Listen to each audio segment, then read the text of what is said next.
안녕하십니까, 이태현입니다. 중공 관가의 부패와 도덕적 타락이 외부의 상상을 뛰어넘는 수준이라는 비판이 오래전부터 이어지고 있습니다. 권력을 이용한 금전 거래와 인사특혜뿐만 아니라 남녀 관료 모두 권력을 사적인 관계에 이용했다는 사례도 끊임없이 드러나고 있습니다. 특히 일부 여성 관료들의 경우 권력을 이용해 여러 남성과 부적절한 관계를 맺고 이를 자신의 승진이나 인맥 관리에 활용했다는 의혹까지 제기됐습니다. 일부 사례에서는 내연 관계에 있던 남성이 수십 명에 달했고 심지어 100명에 가까웠다고 합니다. 중공 관가의 문란한 사생활 문제에서 일부 여성 부패 관료들 역시 남성 관료들의 결코 뒤지지 않는다는 비판입니다. 오늘은 중공 매체와 당국의 처분 내용 등을 통해 알려진 여성 관료들의 부패와 사생활 논란을 살펴보겠습니다. 첫 번째는 귀주성 필절시 사법국 전 당조 서기겸 국장을 지낸 장홍매입니다. 1964년생인 장홍매는 재직 당시 자신의 권력을 이용해 사익을 챙기고 막대한 재물을 축적했으며 그에게 뇌물을 수수한 혐의로 처벌받았습니다. 또 금전 문제와 이성관계뿐만 아니라 상습적인 음주와 마약 투약, 판매에도 연루됐다는 의혹이 제기됐습니다.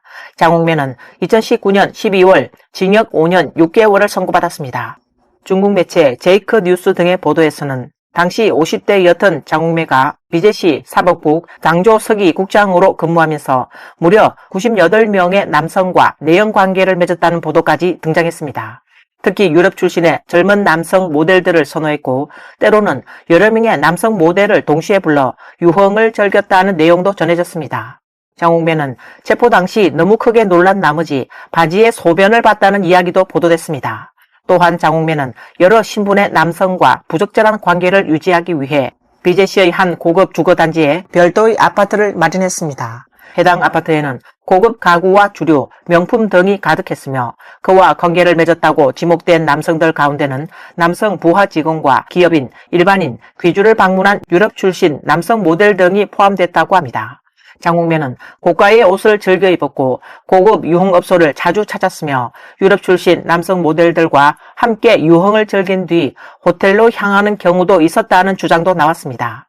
특히 한 남성 부하 직원을 오랫동안 자신의 영향력 아래에 두고 부적절한 관계를 강요했다는 의혹도 제기됐습니다. 해당 남성의 여자친구가 이를 여러 차례 실명으로 신고했다는 이야기도 전해졌으며 장홍매의 행위와 관련해 여러 사람의 신고가 계속됐다고 합니다. 두 번째는 감숙성 무위시 전 부시장 강보홍입니다. 1919년 1월 강보홍은 이른바 권력과 성을 거래하고 직위 승진을 도모했다는 등의 문제로 중공 당국의 조사를 받았습니다. 보도에 따르면 강보홍은 대학 시절부터 외모로 유명했다고 합니다. 졸업을 앞두고 감속성 란주시 신리하구 법원에서 실습할 당시 해당 법원의 한 재판부 책임자와 가까운 관계를 맺었으며 같은 해 7월 졸업한 뒤 해당 법원에 정식 배치돼 근무하게 됐다고 전해집니다. 이후 강보홍은 감수성 사회안정유지 업무 지도 소조 판공실로 자리를 옮긴 뒤 빠르게 승진했습니다. 약 10년 만에 일반 직원에서 부처장급까지 올라갔으며 이후 무의시에서 4년여 동안 근무하면서 또다시 부처장급에서 부청급 간부로 승진했습니다. 보도에서는 강보홍이 자신이 원하는 직위를 얻기 위해 여러 차례 성상납을 이용했다는 의혹을 받았습니다. 부적절한 관계를 맺은 관료가 40여 명에 달했으며 이 가운데 17명은 고위급 간부였다는 주장도 나왔습니다. 즉 상급자들과 부적절한 관계를 이용해 일반 직원에서 부시장 자리까지 올라갔다는 것입니다. 강보홍의 승진 과정에서 가장 강력한 후원자로 지목된 인물은 감숙성 무위시 당위원회 서기를 지낸 화영기였습니다. 두 사람은 약 한 달 간격으로 잇따라 낙마했습니다. 강보홍은 화영기와 부적절한 관계를 통해 부시장급까지 성장했으며 이처럼 권력과 성이 결합된 승진 방식이 중공 관가에서 드문 일이 아니라고 비판하고 있습니다. 세 번째는 복건성 남평시 전 부시장 주인수입니다. 1964년생인 주인수는 대표적인 여성 부패 관료로 지목됐을 뿐만 아니라 사생활 역시 매우 문란했다는 의혹을 받았습니다. 보도에 따르면 주인수가 내연 관계를 맺은 젊은 남성은 10여 명에 달했으며 이 가운데 군인 5명도 포함되어 있었다고 합니다. 2016년 7월 주인수는 남평시 정부 당조 구성원 겸 부시장으로 승진했습니다. 주인수는 고등학교를 졸업한 뒤 북건성 소무시 성교향에서 홍보 업무를 담당하며 공직 생활을 시작했습니다. 그가 자신의 앞날에 도움이 될 수 있는 상급자라면 적극적으로 부적절한 관계를 맺었고, 이른바 상급자들이 침대에서 키운 여성 간부가 돼 이후 빠르게 승진했다고 주장합니다. 보도에 따르면 주인수는 더 큰 권력을 얻기 위해 갈수록 대담한 행동을 보였다고 합니다. 남편은 그가 여러 고위 관료들과 부적절한 관계를 맺는 것을 견디지 못해 결국 이혼을 요구한 것으로 전해졌습니다. 이혼한 후에는 젊은 남성 10여 명을 내연남으로 두고 자신의 별장에서 이들과 자주 파티와 유흥을 즐겼다는 주장도 제기됐습니다. 주인수는 공개석상에서 여자가 남자를 만나려면 반드시 수준을 따져야 한다. 그렇지 않으면 오히려 손해다라는 취지의 발언을 한 것으로 전해졌습니다. 이를 두고 주인수가 상급 간부들과 이해관계를 형성하고 자신의 후원 세력을 확보해왔다고 주장합니다. 2021년 조사를 받는 과정에서 주인수에게는 뇌물수수와 직권남용 등의 혐의와 함께 사생활과 관련된 여러 의혹도 제기됐습니다. 그녀는 2022년 8월 징역 10년 6개월을 선고받았습니다. 네 번째는 귀주성 당위원회 위원이자 금남주 당위원회 전 부서기 주장을 지낸 종량입니다. 사우스차이나 모닝포스트 보도에 따르면 종량은 재임 기간 남성 부하 직원 58명과 성관계 또는 불륜관계를 맺었다는 의혹을 받았습니다. 인터넷에는 관련 영상까지 유포됐으며 한 번에 남성 10명이 번갈아 상대해야 했다는 주장까지 등장했습니다. 보도에서는 이들 남성 부하 직원들 가운데 일부는 승진과 직위를 얻기 위해 자발적으로 내연남이 됐고, 또 다른 일부는 그녀의 권세가 두려워 어쩔 수 없이 관계를 맺었다고 전했습니다. 또 종량은 거쳐간 침대가 많을수록 관직도 높아진다는 식의 사고방식을 갖고 있었다는 이야기도 전해졌습니다.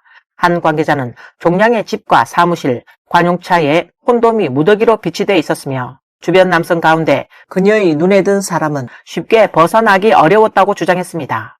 현지 네티즌들 사이에서도 종량이 젊은 남성들과의 관계를 숨기지 않았으며 공개적으로 껴안거나 함께 호텔을 드나들었다는 의혹이 제기됐습니다. 종량은 가난한 가정에서 태어나 부모의 어려운 지원을 받으며 학업을 마친 것으로 전해졌습니다. 그녀가 대학을 졸업한 뒤 직장 생활을 시작하면서 이른바 성상납을 통해 고위 간부의 총애를 얻었고 26살에 부처급 간부로 승진했다고 주장합니다. 결국 종량은 뇌물수수로 징역 13년을 선고받았습니다. 다섯 번째는 심천시 나호 공안분국 전 국장 안혜군입니다. 보도에 따르면 안혜군은 권력을 독단적으로 행사하고 금전을 탐했을 뿐만 아니라 사생활에도 여러 의혹을 받았습니다. 여러 차례 부하 직원들로부터 성상납을 받았으며 이른바 권력과 성거래에도 능숙했다는 주장입니다. 안혜군은 주로 두 가지 방식으로 남성 부하 직원들에게 접근한 것으로 전해집니다. 하나는 권력을 이용한 회유였고 다른 하나는 권력을 이용한 압박이었습니다. 이 같은 회유와 압박을 통해 젊고 건장한 남성 경찰 여러 명에게 자신을 밀착 수행하도록 요구했고 이후 이들에게 승진이나 보직과 같은 인사상의 혜택을 제공했다는 주장입니다. 안혜군은 1995년 9월부터 2003년 6월까지 국장이라는 직위를 이용해 여러 차례 시찰을 명목으로 젊은 남성 경찰을 직접 지목해 단둘이 출장을 다니면서 성적인 암시를 했다고 전해집니다. 그의 요구에 응한 경찰은 심천으로 돌아온 뒤 빠르게 승진하거나 중용됐지만 이를 거부한 경우에는 승진 과정에서 불이익을 받았다는 주장도 제기됐습니다. 이 때문에 안혜군은 당시 권력과 성을 거래한 공안국장이라는 별칭으로 불리기도 했습니다. 여섯 번째 사례는 산서성 고평시 전 시장 양소파와 진중시 당위원회 전 부서기 장수평입니다. 2014년 11월 26일 중공 중앙기울검사위원회는 산서성 관료 4명에게 당적과 공직을 동시에 박탈하는 이른바 쌍계 처분을 발표했습니다. 이 가운데 여성 관료 2명이 바로 양소파와 장수평이었습니다. 당시 공식 통보문에는 두 사람 모두 타인과 간통한 행위가 있었다고 명시됐습니다. 이는 중앙기울검사위원회가 낙마한 여성 관료에게 타인과 간통이라는 표현을 사용한 첫 사례로 알려졌습니다. 1971년생인 양소파는 2011년 40살의 나이에 산서성 진성시 청구당위원회 상무위원 겸 선전부장에서 고평시장으로 승진했습니다. 당시 이 같은 인사는 이른바 로켓 승진으로 불렸습니다. 현지 관가에서도 선전부장에서 곧바로 시장으로 승진하는 것은 매우 드문 일이라는 평가가 나왔습니다. 중공 일부 매체는 양소파가 고평시에서 근무하는 동안 여러 상급자와 부하 직원들과 장기간 내연 관계를 유지했다고 보도했습니다. 여러 사람과 동시에 부적절한 관계를 맺었다는 의혹까지 제기되면서 당시 현지에서 큰 화제가 됐습니다. 한편 진종시 당위원회 전 부서기 장수평은 2014년 2월에 낙마한 산서성 인민대표대회 상무위원회 전 부주임 금도명과 가까운 관계였다는 의혹을 받았습니다. 두 사람은 산서성 당위원회에서 약 7년 동안 함께 근무했으며 장수평은 2013년 4월 진종시로 자리를 옮겼습니다.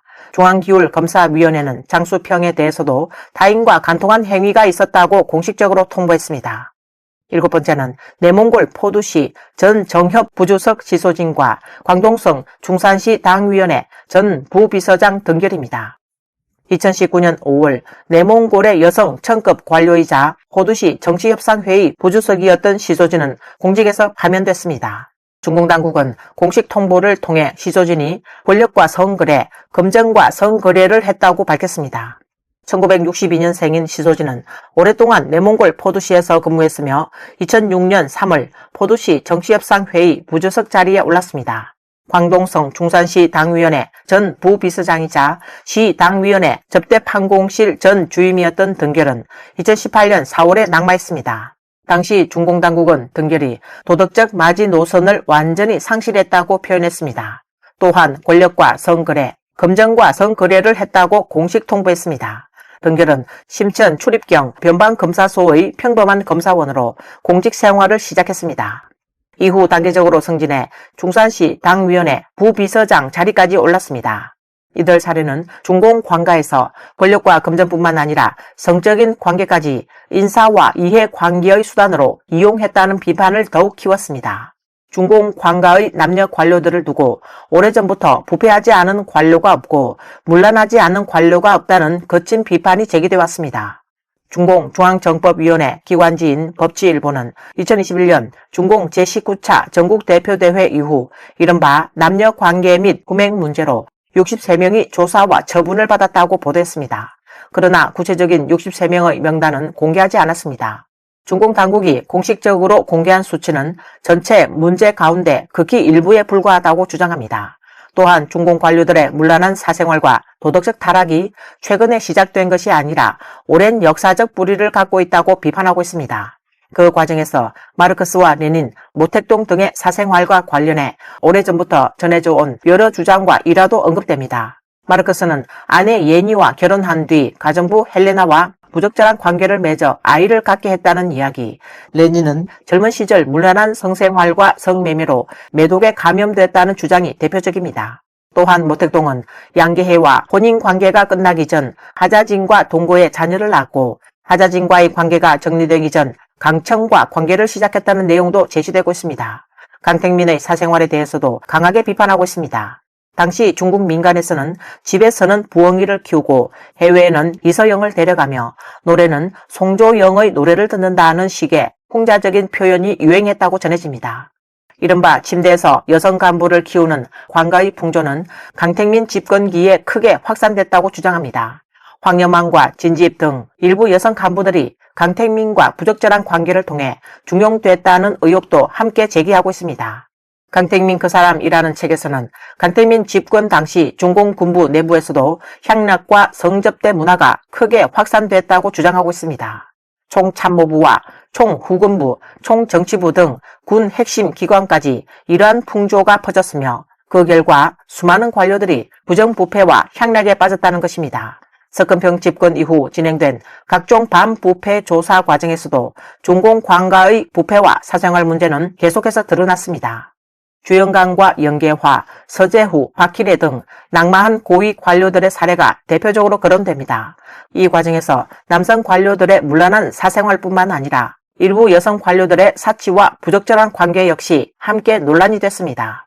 권력과 돈, 인사와 성적인 관계가 서로 얽혀 거래되는 구조가 실제로 존재한다면 이는 단순한 개인의 사생활 문제로 끝나지 않습니다. 공직과 권력이 사적인 욕망을 충족하는 수단으로 변질되고 인사와 승진마저 관계와 거래로 결정된다면 피해를 보는 것은 결국 평범한 국민과 성실하게 일하는 공직자들입니다. 오늘 소개해드린 중공관과의 각종 부패와 비리 의혹 사례들은 빙산의 일각에 불과합니다. 이런 사건의 공식 징계 사례를 보면 중공관료 사회의 도덕성과 권력 구조에 근본적인 문제가 있는 것은 분명해 보입니다. 중공관과의 모든 부패 문제가 앞으로 어디까지 드러날지 계속 지켜보겠습니다. 오늘 영상은 여기까지입니다. 시청해주셔서 감사합니다.